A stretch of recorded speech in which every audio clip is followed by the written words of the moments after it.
Ką daryti vyrui, kai moteris prasproksta, kai atsidaro 9 pragaro vartai, kai isterikuoja, kai drakonas leidžia ugnį? Jokių būdų jos nestabdyti. Nes kas vyksta, moteris tiesiog išsivėmė žodžiais, raidėmis, sakiniais, lygiai taip pat kaip po pjankės kažkas vemia į tualetą. Irgi nestabdysi. Reikia moteriai duoti tiesiog išsivemt, jokių būdų nestabdyti. Nes jeigu, kai moteris isterikuoja, rėkia vyras atgal, tada gaunasi dvi moteris. Ir tada jau ten nėra ką daryti.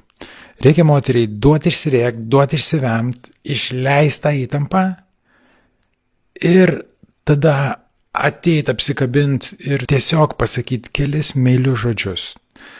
Mažutė mano, viskas tvarkoja, mes sutvarkysim. Zukutė, viskas tvarkoja, karalienė mano, viskas bus gerai. Ir viskas.